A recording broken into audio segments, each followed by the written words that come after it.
नमस्कार, मी रमा. स्वागत आहे तुमचं मराठी गृहिणी स्पेशल चॅनलमध्ये. शेवग्याच्या शेंगाची आपण भाजी बनवतो, आमटी बनवतो, त्याचबरोबर सूपसुद्धा बनवला जातो, पुलावसुद्धा बनवतात. शेवग्याच्या शेंगाची तुम्ही कोणती रेसिपी करता ते कमेंटमध्ये सांगा. तर हे जे शेवग्याच्या शेंगा यामध्ये भरपूर प्रमाणात लोह आहे, कॅल्शियम आहे, vitamin C, vitamin A, proteins असं भरपूर प्रमाणात यामध्ये आहे. त्याचबरोबर शेवग्याची शेंग जर खाल्ली ना तर आपले केस गळती कमी होते, हिमोग्लोबिनसुद्धा वाढतं, ब्लड प्रेशरसुद्धा आणि कोलेस्ट्रॉलसुद्धा कंट्रोलात राहतं. जर तुम्हाला वजन कमी करायचं असेल ना तर तुम्ही शेवग्याची शेंग नक्की खा. त्याचबरोबर तुम्हाला तणाव, चिंता, मूड स्विंग असं काय असेल ना ते सुद्धा कमी होतं. तर आपण शेवग्याचे जे शेंगा आहेत एवढे तुकडे करून घेतलेले आहेत आणि त्याच्यावरची जी साल आहे ती सालसुद्धा मी काढलेली आहे. जर डिलिव्हरी झालेली बाई असेल ना त्याने शेवग्याची शेंग खाल्ली ना तर त्यांना दूधसुद्धा येतं. तर आपलं हे शेवग्याची शेंग आपण धुवून घेऊया. एक कुकर मी घेतलेला आहे. कुकरमध्ये मी तुरीची डाळ आणि मुगाची डाळ घेणार आहे. तुम्ही कोणत्या डाळीची आमटी करणार आहात त्यानुसार तुम्ही डाळ घ्या. आपण ही डाळ स्वच्छ अशी धुवून घ्यायची आहे. जर कोणाला संधिवाताचा त्रास असेल ना तर त्यानेसुद्धा शेवग्याची शेंग खायची. त्याच्यामुळे खूप फायदा होतो. शरीरामध्ये जर काही जीवनसत्व किंवा खनिजेची कमतरता असेल ना तीसुद्धा शेवग्याच्या शेंगाने भरून येते. तर आपण इथे डाळ धुवून घेतलेली आहे. यामध्ये पाणी घालूया आणि त्याच्यामध्ये एक टोमॅटोसुद्धा मी कापून घालणार आहे. शेवग्याच्या शेंगामध्ये antibiotic, antioxidant, anti inflammatory, anti diabetic, antiviral आणि अँटी एजिंग, अँटी फंगल असे गुणधर्म आहेत.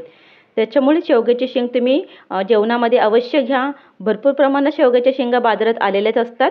त्याच्यामुळे नक्की तुम्ही ट्राय करा. तर इथे मी टोमॅटो कापून टाकत आहेत. तुम्ही आमटी करताना काही काही साहित्य वापरता त्यानुसार सुद्धा तुम्ही आमटी करू शकता किंवा मी जशी तुम्हाला दाखवते त्यानुसार केली तरीही चालेल.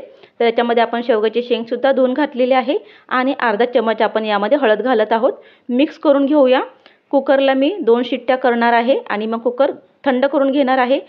मी जे आहे ना आता ही शेवग्याची शेंग एकदम मऊ अशी शिजवणार आहे. जर तुम्हाला असं वाटत असेल की नाही तुम्हाला एकदम मऊ नाही शिजवायची तर तुम्ही शेवग्याच्या शेंगा डाळीला फोडणी दिल्याच्या नंतर घाला. कारण की शेवग्याच्या शेंगा आपण कुकरला टाकल्या ना तर त्या खूप जास्त प्रमाणात शिजतात. पण मला तशा शिजवायच्या आहेत कारण की आमच्या घरी काही जणांना शेवग्याच्या शेंग खाल्ल्याच्या नंतर ते अडकताना ते आवडत नाही. पण त्याच्यामध्ये खूप प्रमाणामध्ये प्रोटीन्स, जीवनसत्व असल्यामुळे ना मी अशा पद्धतीने करते जेणेकरून मी नंतर ते काढू शकते. तर इथे मी एक टोप गरम करून त्याच्यामध्ये 2 चमचा तेल गरम केलेलं आहे. तेल गरम झालं की अर्धा चमचा मोहरी फोडणीला घालायची आहे. त्यानंतर अर्धा चमचा आपण यामध्ये जिरेसुद्धा घालणार आहोत. त्यानंतर आपण यामध्ये एक हिरवी मिरची मी कापून घेतली ती घातलेली आहे. लसणाच्या 7 ते 8 पाकळ्या ठेचून घेतलेला आहे आणि अद्रक मी बारीक असं कापून घेतलेलं आहे आणि हे सुद्धा आपण लालसर असं फोडणीमध्ये करून घेऊया. आता यामध्ये आपण थोडासा कढीपत्ता घालणार आहोत. तर सुक्काच कढीपत्ता मी घालत आहे. व्यवस्थितपणे आपण हे मिक्स करून घेतलेलं आहे. आता यामध्ये आपण 2 चिमूटभर हिंग घालायचं आहे. पुन्हा आपण हे व्यवस्थितपणे मिक्स करून घेऊया. आपण जी डाळ शिजवली होती ती डाळ आपण यामध्ये घालणार आहोत. आपण डाळ शिजवताना हळद घातली होती त्याच्यामुळे वापस आपण हळद घालायची गरज नाही. आता अलगद आपण हे मिक्स करून घेऊया.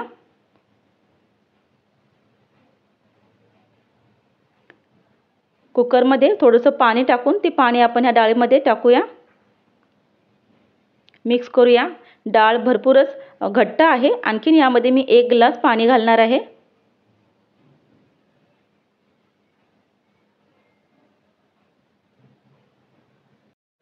चवीनुसार मीठ घालूया आणि कोथिंबीर घालायची. कोथिंबीर मी धुवून आणि कापून घेतली आहे. मिक्स करून घेऊया. अलगद मिक्स करून घ्यायचं आहे कारण की आपले जे शेंगात आपण छान असं मऊसूत शिजवले आहेत त्याच्यामुळे ते हलवताना तुटतील. सर्व आपण व्यवस्थितपणे मिक्स केले. आता याला छान अशी उकळी देऊया. गॅस मी मिडियम केलेला आहे. मिडियम टू हाय गॅसवरती आपण याला एक उकळी येऊ दिलेली आहे. आता हे मिक्स करूया आणि पुन्हा आपण 1 ते 2 मिनटं छान अशी ही उकळी शिजून घेऊया. तर डाळ अशी छान अशी आपली कढली आहे. अशा पद्धतीने तुम्हीसुद्धा शेवग्याच्या शेंगाची आमटी करा. धन्यवाद.